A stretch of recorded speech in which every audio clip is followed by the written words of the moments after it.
Seja bem-vindo. Aqueles que participaram do último programa Encontro com a Palavra sabem que estamos estudando o Sermão do Monte, enfocando a segunda parte do capítulo 6 de Mateus, no qual Jesus ensina sobre valores. Hoje falaremos de um valor que envolve agir com convicção e com coragem para agradar ao Senhor.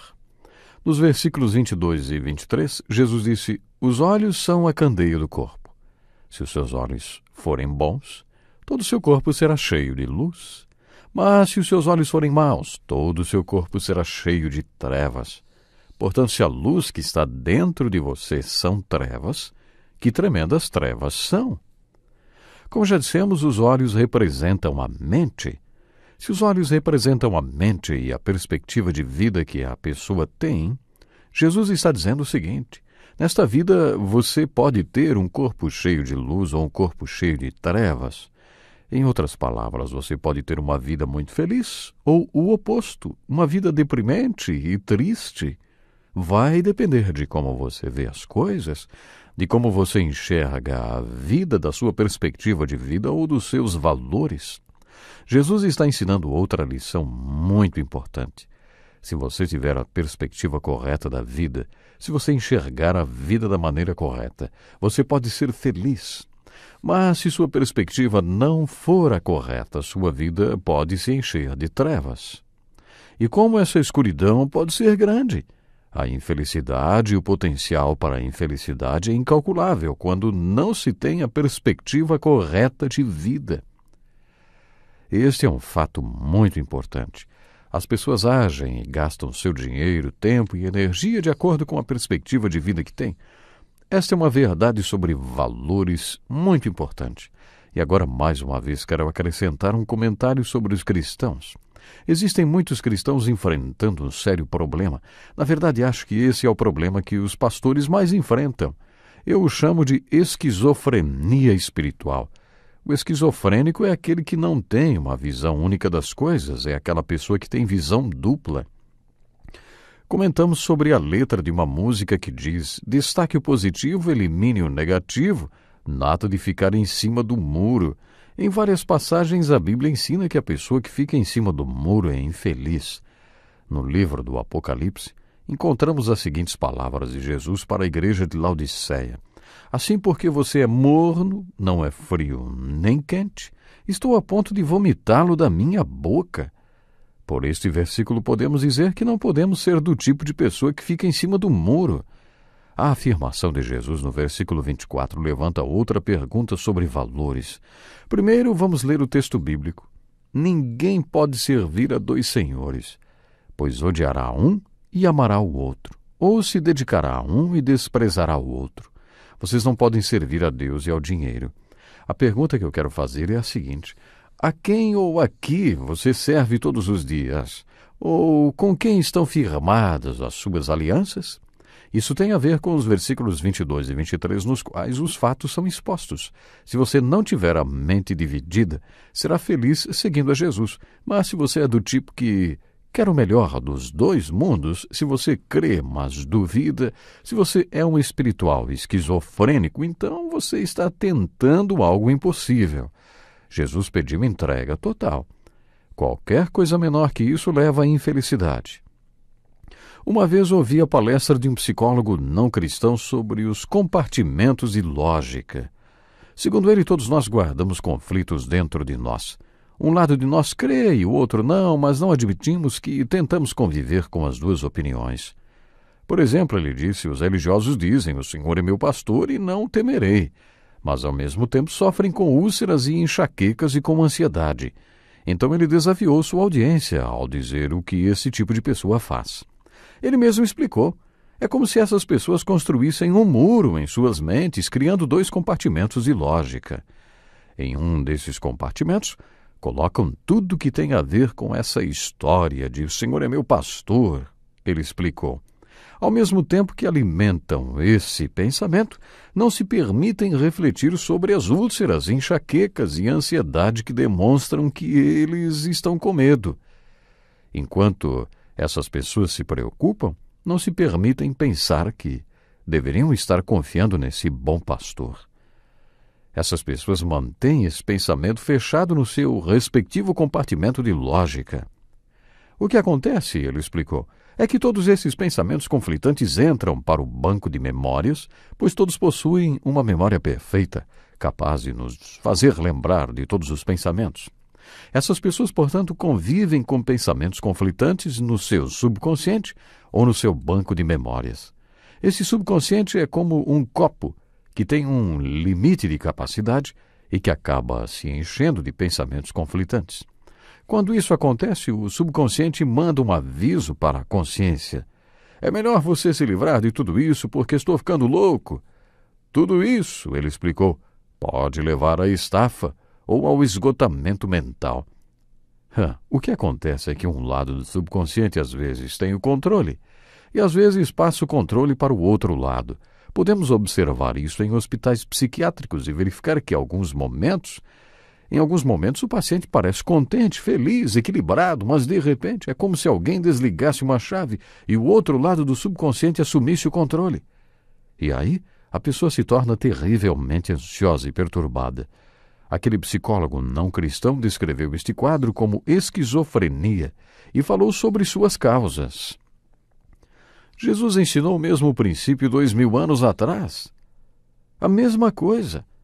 Lá no alto daquela montanha, Jesus alertou os seus discípulos que viriam a ser seus apóstolos, que queriam ser a solução e a resposta. Ele disse, se vocês vão me seguir, é melhor não terem a mente dividida, nem dúvidas. É melhor não serem esquizofrênicos espirituais.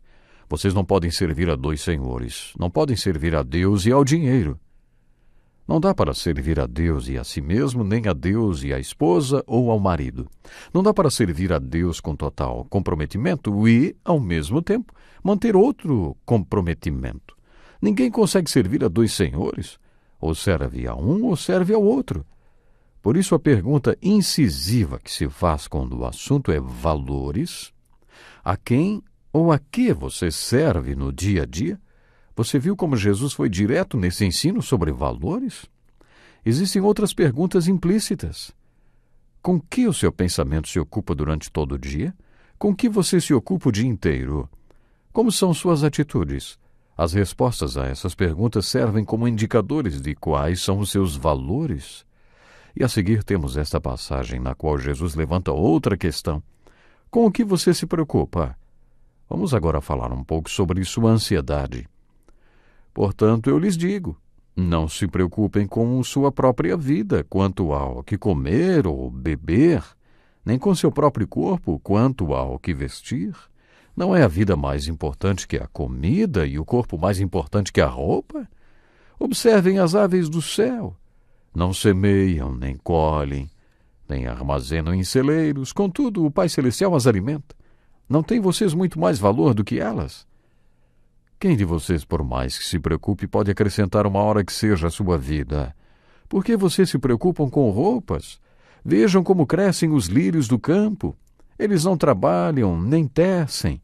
Contudo, eu lhes digo que nem Salomão, em todo o seu esplendor, vestiu-se como um deles. Se Deus veste assim a erva do campo, que hoje existe e amanhã é lançada ao fogo, não vestirá muito mais a vocês, homens de pequena fé. Portanto, não se preocupem dizendo que vamos comer, ou o que vamos beber, ou o que vamos vestir. Pois os pagãos é que correm atrás dessas coisas, mas o Pai Celestial sabe que vocês precisam delas. Busquem, pois, em primeiro lugar o reino de Deus e a sua justiça, e todas essas coisas lhes serão acrescentadas. Portanto, não se preocupem com o amanhã, pois o amanhã trará suas próprias preocupações. Basta a cada dia o seu próprio mal. Esta é a pergunta que Jesus levanta. No que você pensa durante o dia? Quanto da sua energia mental é gasta com preocupações, hein? Vamos falar um pouco sobre sua ansiedade. É isto que Jesus sugere nesse texto, porque se falarmos sobre o que nos preocupa durante o dia, vamos descobrir quais são nossos valores. Você não concorda? Depois de falar sobre o que nos preocupa, Jesus traz um ensino muito importante sobre prioridades e ele fala também sobre ambição. O que você mais deseja? Se você vai ser meu discípulo, você deve pensar e desejar, em primeiro lugar, o reino de Deus e a sua justiça, e todo o resto lhe será acrescentado. Busquem, pois, em primeiro lugar o reino de Deus e a sua justiça, e todas essas coisas lhe serão acrescentadas. Isso significa que Deus vai governar sua vida, como aprendemos na oração do discípulo. Venha o teu reino. Deus governando sua vida e você fazendo dia a dia o que Deus mostra que é certo. Isso é buscar o reino de Deus em primeiro lugar. Imagine suas prioridades como aquele quadro de alvos onde atiramos dardos, vários círculos e no meio deles o círculo que você deve acertar. O que está no centro das suas prioridades? O que está no segundo círculo e no terceiro?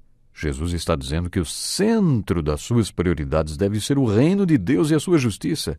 E depois vem a prioridade número 2, 3, 4, 5 até 10. Mas o centro é o reino de Deus e a sua justiça. Este é o ensino de Jesus sobre valores espirituais. Ele ensinou sobre as disciplinas espirituais que seus discípulos devem manter. E na segunda metade do capítulo 6, Jesus ensinou sobre quais devem ser os valores do seu discípulo.